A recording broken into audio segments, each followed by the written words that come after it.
Hi, this is Osman. I'm an energy healer, yoga and meditation teacher, and an entrepreneur. Be sure to visit my website, yogawellness786.com, for more information on all my services as well as contact information. And also remember that all our therapies are natural based and not a replacement for medical treatment. If you have a medical condition, please seek the consultation and advice of a qualified and licensed medical practitioner in your locality. So today I wanted to answer the question of whether mystical yoga practices are more important than religious practices or religion. So firstly, that question lacks complete understanding from the person who is asking it, because they're assuming that religion is not part of yoga sciences. So religion is one of the foundational parts of religious practices, and even the ethical teachings like non-injury to others, being helpful to other people, charity, all these practices, the basic foundational practices of yoga, especially if you go into Raja Yoga of Patanjali, Yama and Niyama, the what you are required to do and what you are what you should restrain yourself from, all mentioned there, and they generally are taught in religions as well. And religion, worship of God, unflinching belief and faith in a God or in religion, or increasing your knowledge of religion, or self-development sciences, are part of the yoga practices, and it falls under an ambit called bhakti yoga, right? So it's yoga. Bhakti yoga means, the word bhakti means faith or religion, religious yoga, right? Religion-based yoga. And it is a yoga in and of itself. So does it mean that if you not practicing the mystical yoga practices of hatha yoga, pranayama, meditation, and attaining enlightenment of higher levels of enlightenment through long-standing meditation and mindfulness practices, that you're not going to attain the highest level of enlightenment if you are just going to church or practicing a religion? No. From my experience, no, because I investigated bhakti yoga very deeply and attained enlightenment in a prayer service just by singing the hymns.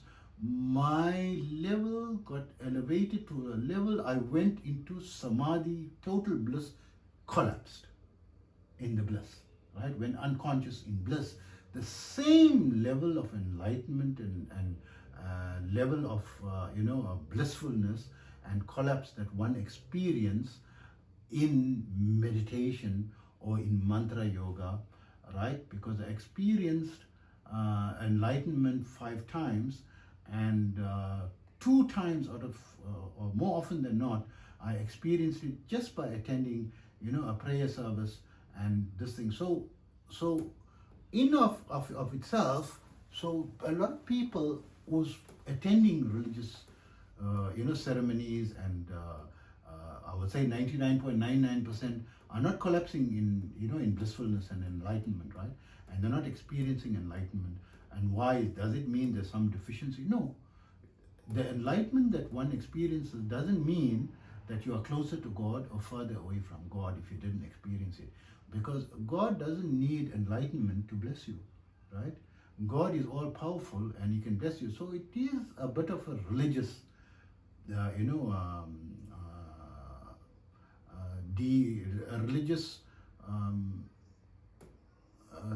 part of this video where I'm touching. I don't like to touch into religion and the subject of God and so forth, because I respect all views. And who knows what is correct, right? Who knows?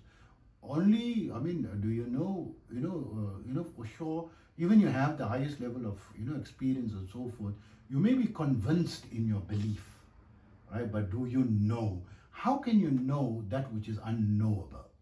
Because if you had to know means You have to have it within the ambit of your level of consciousness and your level of intellect and your level of imagination, right? It has to fit that. But being a limited entity, we have a limit to our intelligence and a limit to our imagination and cognitive capacity. So if something that created everything that exists is beyond is limitless, right? Said to be limitless theoretically, right? So how can that which is limitless be conceived by that which has limitations? Cannot, right? So no one can know that which is unknowable and inconceivable, right? So that which is unknowable, inconceivable means impossible, right? Means how do you prove? How can you prove? And how, so it is just a matter of belief, right? And belief does not mean knowledge. And if it does not mean knowledge, you can't say one belief trumps another. That the person who believes there's no God and the person who believes in a God is superior. Yes, I believe very strongly, up to the level that I'm convinced about it, right? But it's a belief, convicted belief. A conviction is a very firm belief. That is like undeviated belief, right? Unshakable belief, right? But still belief, right? Not knowledge, right? Because it's no one can know, okay? That being said, so a person who is attending and believing that they're going to be redeemed and they are being blessed and so forth, let's look at it from a scientific perspective, right? According to the latest scientific research, they found that those who have a conviction on the belief or very strong in the belief system, especially of a religion, right? And they've studied this in very wide research, right? Epidemiological research, right? So this is the most thorough scientific research, more than normal scientific research, which is restricted to a certain group, because it's the very large groups or across very 20, 30-year periods and across various sectors of communities across the globe, right? So from epidemiological research, the conclusion on religion is that those who believe strongly in religion, they have a significant percentage less stress level, right? And significant levels less less capability of contracting or stronger ability to repelling chronic conditions, right? Around 20 to 30% in both the stress and the chronic levels. So I mean, there's a direct relation between stress and illnesses, because illnesses form contributed. Stress contributes very significantly towards illnesses, right? If stress were absent, many of the illnesses would not be as severe as what it is, or many of the illness would also not even appear, in most individuals, right? So religion, scientifically, from a scientific perspective, is very good for your psychology and your physiology. So what are you? What can be proven? What do we have knowledge of? Right? We know for certain you have a psychology, and we know for certain that you have a physiology, and religion is beneficial for that. So it is also part of yoga sciences, and it's also very beneficial. And if you are not experiencing, enlightenment or something, doesn't mean it's not beneficial. It's beneficial to everyone. But is it possible to attain? Yes, 100%. I attained enlightenment, I think 2 or 3 times, during singing the praise, the hymns, right? Singing the praise and get swept, and especially in not alone. It never happened when I was praying alone or anything. It happened in a church setting, right? Where in congregation, and the congregation's voice, the congregation total, it like sort of created a wave of everyone's voices together and lifted me off and lifted me higher and higher and into a state of bliss beyond description, which is, like the description of the state of enlightenment when unconscious. And in that state, when I came back to consciousness a few minutes later, Some people go into a state of unconsciousness for hours and some for days as well, right? When I came out of it, I was overwhelmed that even I tried to utter words, it was not coming out through my mouth. And this happened in a religious setting, not doing meditation or yoga. So yes, I mean, maybe practicing my yoga practices, practicing my meditation practices, created a higher propensity for me to experience the enlightenment. But does it mean that one, needs that necessarily? No, because there's various evidences in history, right, that I've studied across, many cultures, that they experienced high levels of enlightenment and never practiced a day of yoga or hatha yoga, or never even sat cross-legged, or practicing pranayama, mindfulness, nothing, right? And they attained very high levels. And some even attain the deathless body, right? So they say to attain the deathless body, you need a minimum, from certain protocols, you need a minimum of 12 hours meditation in some cases, and some cases minimum of 8 hours a day of meditation, in some cases minimum 10 hours of meditation, and still not guaranteed of enlightenment, right? But so what is the guarantee of enlightenment? There's no guarantee anywhere, right? So does it mean that someone who's going to church is deficient? No, it's not deficient. There's no deficiency, in that person. The only thing is scientifically practicing breath work, practicing mindfulness, practicing hatha yoga, or kriya. These have been proven scientifically to enhance the quality of life. And very often with the level of stress and depression, anxiety, PTSD, subconscious problems, psychological problems on the rise, and so many physical ailments on the rise, yoga, the yoga sciences, the practice of it is going to be very helpful in reducing that and enhancing or improving, right? We don't want to use extreme words completely and change your life. No, it's going to enhance and create improvement, noticeable and significant improvement in the quality of your life, right? So that's it. So if you don't have time for it or don't believe in it, and you only believe in your religion, or you believe only in science, right, which could be your religion, right, it's your bhakti, your devotion, is no deficiency, right? Some people go into very deep speculation and go and connect with much higher levels of intuition that is almost impossible on a normal level, just through analysis. So there is a body of science called Jnana Yoga. Jnana Yoga believes nothing in meditation, nothing in Hatha Yoga, don't believe in Kundalini, all these things, right? So they believe in only philosophical analysis and coming to conclusions philosophically, and improving yourself and evolving yourself only through philosophical speculation. And this includes scientific research and analysis, right? So let's not feel that religion or scientific analysis or your religion can be science, right? As well, from my perspective, and it's covered under the yoga sciences, under Jnana Yoga. And the formal religions of actual religious worship, believing in either one of the major religions or minor religions. There's so many religions. It was said that recently in 2024, there's an average of 100 new religions that are being formed on a yearly basis, right?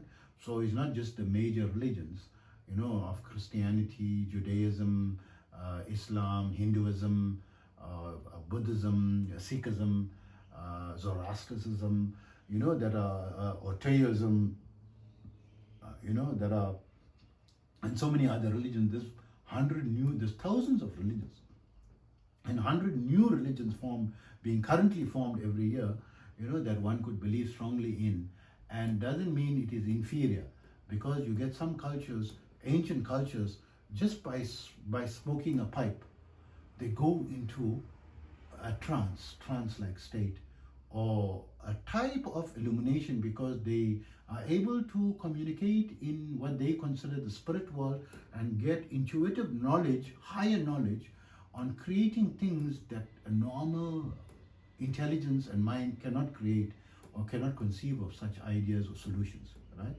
And they're able to find solutions by attaining these states without any worshipping of any, entity or something. So that is their religion. So that is my opinion from my experience and personal experience as well on devotional service and the other mystical yogic practices, right? So I wouldn't say that one is stronger. And from a practical perspective, I would say that the devotional service or the belief system combined with also the system of being a contributor to society, either contributing intellectually or helping the poor people or helping to serve people physically or intellectually, or just by a smile or a kind word, a word of, or just being a good listener, to someone who needs someone to talk to, right? So this is karma yoga, right? Doing good deeds is also, these two are practical and easy for any person to achieve, right? Any person can believe in something or the other, right? And any person can form some type of contribution that's going to be beneficial to others, right? Compared to the yogic sciences, in my experience, a fraction of the percentage of the population can even think of the word yoga and practice it, because I'm teaching it for decades, right? For more than 4 decades. And I know that this is something not appealing to more than 99% of people. Very few people, when they're interested in it, I immediately say, your level of evolution, intellectual and psychological evolution, is on the higher level as the average people. Not that statement means that the other people are on the lower level, although I said it that way, right? But it is a way of explaining to the person as a motivation that they are inclined towards yoga. But the other people, maybe they are in so much of stressful situation, they don't have time for this. The mind is so full of challenges. If they didn't have the challenges and had free time and space to think of aesthetic things, to be able to think of art and think of yoga and think of breath work and have time for all these things, then they also would practice that and don't have all this, if they didn't have those challenges. So it doesn't mean they are on the lower, the circumstances are different. But these people who have time for it, they are very privileged, I think. Privileged few above the rest, that you have time for this, that you're able to have time for a practice that's going to enhance and improve your evolution and open up the higher levels of consciousness and higher levels of the human capacity, incrementally. So I really praise the people, who's a fact. Even if you are watching this video, you've reached this level, of this video, you are praiseworthy, almost worshipable, I would say, almost worshipable for the level that you are in. You must be someone so dynamic. I would be proud to if you could reach out and speak to me. Whoever reaches out to me, immediately I am proud to speak to them, because they are 1 in a million, right? Or 1 in a billion, so to speak. They are, in my opinion, like a diamond among all the gems, right? Among all the gemstones, they are a diamond, or a diamond among all the rocks, right? So coming back to this, and for people to even have faith, strong faith, very few people can have strong faith, right? Whether it be in a religion or in science, they have that level of advancement of knowledge to have that conviction of faith or strength of faith, or strength of belief, in that. So that is also something praiseworthy, right? And doesn't mean it is inferior to the mystical practices or deficient, or that you can't enhance the higher capacities of your mind or evolution through those methods, right? So hope this information helps you, and take care of yourself always.